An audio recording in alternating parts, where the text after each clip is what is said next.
Hello everyone, आसमी के online platform पे आपका स्वागत है। आज हम एक नई क्लास स्टार्ट करने जा रहे हैं जिसमें हम बीएससी बीएड सेकेंड ईयर की क्लास स्टार्ट करने जा रहे हैं, जिस टॉपिक का नाम है हमारे केमिकल काइनेटिक्स यानी रासायनिक बलगतिकी। रासायनिक बलगतिकी बात करते हैं, ये क्या होती है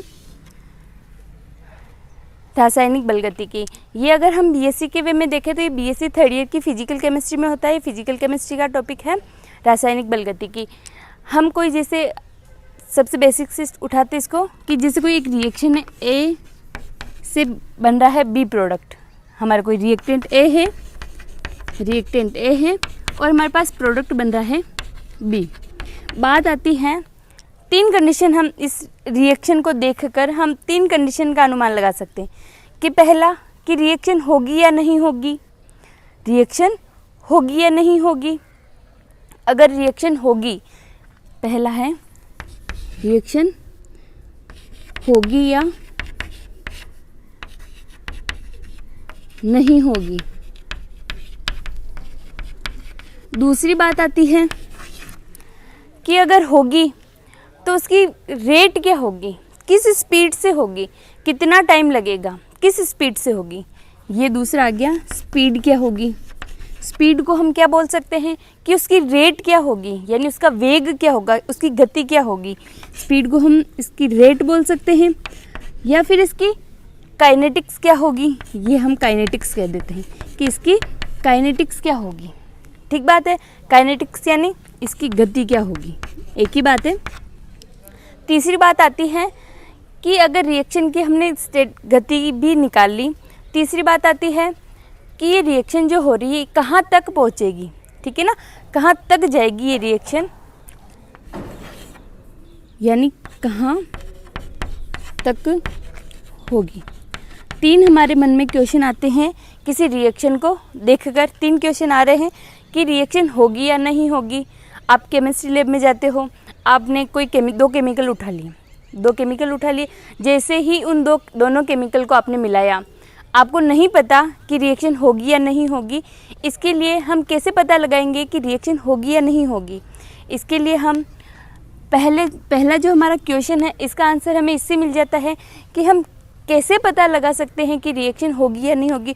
इतने यूनिवर्स में इतने सारे केमिकल हैं, आप किन्हीं भी दो केमिकल्स को मिला दीजिए, कैसे पता लगाएंगे कि रिएक्शन होगी या नहीं होगी। आप कोई भी, क्या पता दो केमिकल को अपन मिला दें और कोई रिएक्शन हो ही ना, या फिर क्या पता हम दो केमिकल मिलाए, जैसे ही मिलाए वो एक विस्फोट के रूप में हो जाए, तो हम कह सकते हैं कि रिएक्शन होगी या नहीं होगी।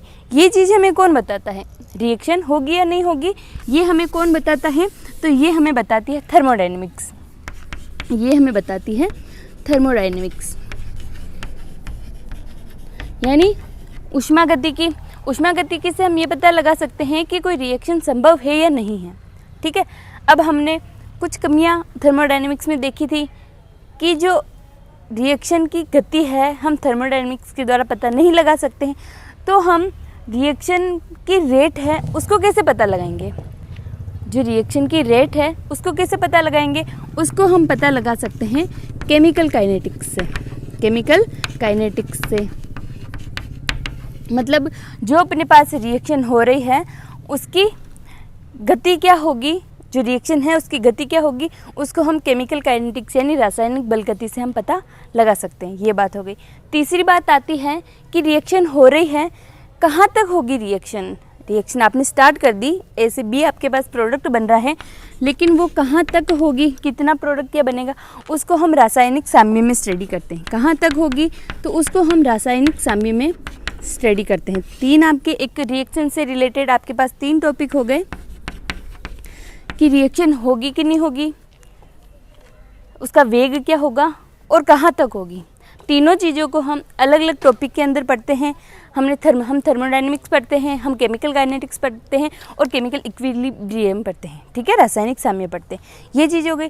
आज इस चैप्टर में हम जैसे कोई रिएक्शन हो रही, उसका वेग क्या होगा, उसकी रेट की हम स्टडी करेंगे। तो रेट की स्टडी हम किस में करेंगे, केमिकल काइनेटिक्स में। यही हमारा टॉपिक है आज का कि केमिकल काइनेटिक्स।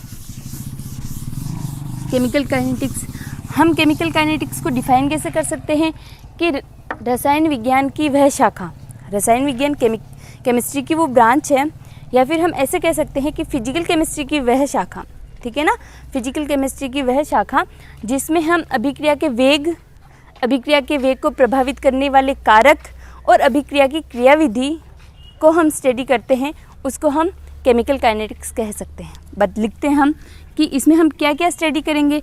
एक तो रेट ऑफ रिएक्शन, अभिक्रिया का वेग, रिएक्शन का वेग। दूसरा हमारा टॉपिक आता है रिएक्शन को, अभिक्रिया को प्रभावित करने वाले कारक, कि इसको प्रभावित कौन कौन से फैक्टर करेंगे, कि हम टेम्परेचर इसके ऊपर लगा दें, प्रेशर लगा रहे हैं, इसकी कंसंट्रेशन में चेंज कर रहे हैं तो क्या चेंज हो रहा है वो हम पता करते हैं। प्रभावित करने वाले कारक, ये सब हम केमिकल काइनेटिक्स में ही पढ़ते हैं, करने वाले कारक। तीसरी बात आती है कि अगर हमारे पास अभिक्रिया कोई हो रही है तो उसकी मैकेनिज्म क्या होगी, अभिक्रिया यानी रिएक्शन की क्रियाविधि। 3 बातें हो गई कि हम इसको ऐसे डिफाइन कर सकते हैं कि फिजिकल केमिस्ट्री की वह ब्रांच जिसमें हम रिएक्शन का वेग, अभिक्रिया का वेग, अभिक्रिया को प्रभावित करने वाले कारक तथा अभिक्रिया की क्रियाविधि को पढ़ते हैं, क्या कहलाती है, रासायनिक बलगतिकी कहलाती है, केमिकल काइनेटिक्स कहलाती है। यहाँ बात आती है, अब जैसे हम देखें कोई रिएक्शन है, रिएक्शन हमारे पास है ए से बी, प्रोडक्ट बन रहा है, ए है हमारा रिएक्टेंट है और प्रोडक्ट हमारे पास बी बन रहा है, ठीक है, रिएक्टेंट है और प्रोडक्ट ये बन रहा है बी, ठीक है। जब हम केमिस्ट्री में रिएक्शन की स्टडी करते हैं, ऐसे कोई बी प्रोडक्ट बन रहा है, हम इसकी रेट को कैसे डिफाइन कर सकते हैं। रेट को हम ऐसे डिफाइन कर सकते हैं कि हमारे पास जो हमने स्टार्टिंग में ए लिया था, धीरे धीरे ए जो है ख़त्म होता जाएगा यानी समाप्त होता जाएगा और बी जो है बनता जाएगा। ऐसा ही होगा, जैसे एक एग्जांपल से लेती हूँ मैं, ये आपने पानी की टंकी आपके पास फुल भरी हुई है, ठीक है, स्टार्टिंग में फुल भरी हुई है, मतलब रिएक्शन अभी भी स्टार्ट हुई है। हमने पानी का ये नल खोला और ये बाल्टी लगा दी नीचे। जैसे ही रिएक्शन स्टार्ट हुई, मतलब नल खोला और धीरे धीरे पानी इसमें बाल्टी में आता जाएगा और ऊपर से टंकी में से पानी कम होता जाएगा। मतलब आप यहाँ से पानी को कम कर दीजिए और यहाँ पानी का लेवल बढ़ा दीजिए। मतलब धीरे धीरे क्या होगा, अपना रिएक्टेंट तो क्या होता जाएगा, कम, और उत्पाद जो है, प्रोडक्ट जो है बढ़ता जाएगा। ये कह सकते हैं हम, कुल मिला के हम क्या कह सकते हैं कि अभिकारक की व उत्पाद की सांद्रता में परिवर्तन, अभिकारक की व उत्पाद की सांद्रता में परिवर्तन हो रहा है। ये ठीक बात है, अभिकारक व उत्पाद की सांद्रता में परिवर्तन हो रहा है, ये बात हो गई। अब परिवर्तन हो रहा है, उसमें कुछ ना कुछ टाइम भी लगेगा। हम ऐसे कह सकते हैं कि समय के साथ अभिकारक व उत्पाद की सांद्रता में परिवर्तन को हम अभिक्रिया का वेग कहते हैं, ये लिख सकते हैं। यानी अभिक्रिया के वेग की डेफिनेशन क्या ली जा सकती है, देखिए, रेट ऑफ रिएक्शन, अभिक्रिया का वेग, रेट ऑफ रिएक्शन की समय के साथ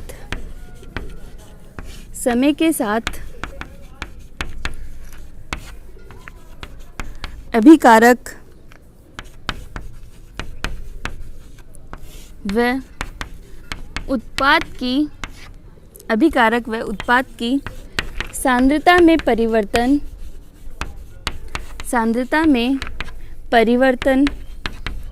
की दर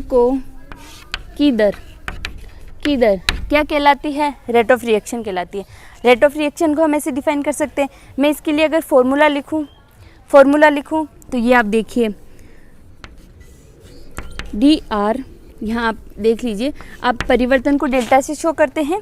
आपको रिएक्टेंट की सांद्रता में परिवर्तन करना है, किसके साथ करना है, समय में, कुछ ना कुछ समय अंतराल होगा, उसमें आपको चेंज करना है। मैं यहाँ लिख देती हूँ rate of reaction is equal to सांद्रता में परिवर्तन, आप यहाँ आर ना लिखे, यहाँ सी लिख दें, चेंज इन कंसंट्रेशन, ठीक है, सांद्रता में परिवर्तन, change in concentration upon change in time.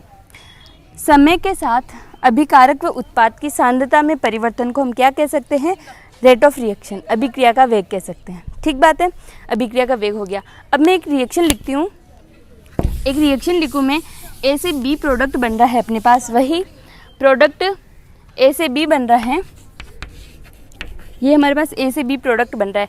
आपको पता है जैसे जैसे टाइम निकलता जाएगा तो अभिकारक की सांद्रता जो है कम होती जाएगी, समय के साथ अभिकारक की सांद्रता कम होती जाएगी और उत्पाद की सांद्रता जो है बढ़ती जाएगी, अभिकारक कम होता जाएगा। तो हम अभिकारक के लिए अगर सांद्रता में परिवर्तन लिखना चाहे तो हम इसको कैसे लिख सकते हैं, यही आपका ए डेल्टा ए अभिकारक की सांद्रता में परिवर्तन अपन समय में परिवर्तन, ये चीज़ बात है। एक बात है कि रेट क्या होगी अभिक्रिया की, सांद्रता में परिवर्तन बटा समय में परिवर्तन, ये बात हो गई। मैं लिखूं कि अभिकारक ए की सांद्रता में परिवर्तन समय के साथ हो रहा है, ठीक है। इसकी रेट हम लिखे, अभिकारक के लिए बात करें, अभिकारक क्या होता जा रहा है, समय के साथ कम होता जा रहा है, तो हम उसको माइनस में लिख सकते हैं, ये चीज़ माइनस में हो गई। अब मैं अगर बी के लिए, उत्पाद के लिए रेट की बात करूं, उत्पाद के लिए हम इसको डेल्टा बी लिख सकते हैं, उत्पाद बी की, क्योंकि परिवर्तन अभिकारक की सांद्रता में हो रहा है तो उत्पाद की सांद्रता में भी तो परिवर्तन हो रहा है, तो यही कि उत्पाद की सांद्रता में परिवर्तन बटा डेल्टा टी, ये चीज़ आ गई। अब मैं उत्पाद के रेस्पेक्ट में बात करूं, यहाँ हमने माइनस चिन्ह क्यों लगाया, क्योंकि अभिकारक जो है कम होता जा रहा है। अगर उत्पाद बढ़ता जा रहा है तो इसके लिए हम प्लस लगा सकते हैं, प्लस लगा सकते हैं ना, यानी अभिकारक के रेस्पेक्ट में जब हम बात करेंगे, यहाँ हमने माइनस लगा दिया और उत्पाद के जब हम रेस्पेक्ट में बात करते हैं तो इसके ऊपर प्लस लगा देते हैं। ओवरऑल हम क्या लिख सकते हैं कि change in concentration delta C upon change in time यानी डेल्टा टी लिख सकते हैं, और इसके ऊपर हम प्लस माइनस का साइन लगा सकते हैं। प्लस माइनस क्यों, जब हम अभिकारक के रिस्पेक्ट में बात करेंगे तो हम माइनस लगाएंगे और जब हम उत्पाद के रिस्पेक्ट में बात करेंगे तो हम प्लस लगाएंगे, ठीक है। यानी rate of reaction is equal to change in concentration, सांद्रता में परिवर्तन बटा समय में परिवर्तन, ये बात हम कह सकते हैं, ये ठीक बात हो गई। अब मैं अगर इसके लिए ग्राफ बनाना चाहूँ, ग्राफ बनाने के लिए आप देखिए, जब हम कंसंट्रेशन सी और टी के बीच में, टी टाइम के बीच में ग्राफ बनाते हैं, पहले बात करते हैं अभिकारक के लिए। अभिकारक के लिए हम बात करें कि हमको ग्राफ बनाना है, समय के साथ क्या हो रहा है, अभिकारक जो है कम होता जा रहा है, मतलब कंसंट्रेशन सबसे ज़्यादा कहाँ है, आप देखिए कंसंट्रेशन ऊपर बढ़ती जा रही है, कंसंट्रेशन यहाँ ज़्यादा है, ये यहाँ ज़्यादा है, टाइम क्या है यहाँ 0, मतलब जब टाइम 0 होगा, मतलब अभिक्रिया स्टार्ट नहीं हुई तब अभिकारक सबसे ज़्यादा होगा, ये अभिकारक आपके पास सबसे ज़्यादा है। जैसे जैसे समय बीतता जाएगा अभिकारक जो है कम होता जाएगा, ये आप देखिए ये अभिकारक कम हो रहा है, अभिकारक कम हो गया। अगली बात करो, ये हमारा अभिकारक के लिए ग्राफ आ गया, यानी रिएक्टेंट के लिए अपने पास ग्राफ आ गया कि अगर हम कंसंट्रेशन और टाइम के बीच में, सांद्रता व समय के बीच में ग्राफ बनाए तो हमें इस प्रकार का ग्राफ प्राप्त होता है। अगर मैं बात करूं, हम उत्पाद के बारे में बात करें कि हमें उत्पाद के लिए ग्राफ बनाना है, उत्पाद के लिए ग्राफ बनाने के लिए हमें क्या, देखो वही चीज़ कि हमें कंसंट्रेशन और टाइम के बीच में हमको ग्राफ बनाना है, ठीक। आपको पता है जब रिएक्शन स्टार्ट हो रही है तब आपके पास उत्पाद बिल्कुल भी नहीं है, ठीक है। जैसे जैसे समय बीतता जाएगा अभिकारक जो है उत्पाद में यानी रिएक्टेंट जो है प्रोडक्ट में कन्वर्ट होता जाएगा। तो हम इसको ऐसे कर सकते हैं, जब टाइम 0 था हमारे पास कंसंट्रेशन भी तो कुछ भी नहीं थी उत्पाद की, तो हम इसको ऐसे बना सकते हैं, उत्पाद समय के साथ उत्पाद जो है बढ़ता जा रहा है।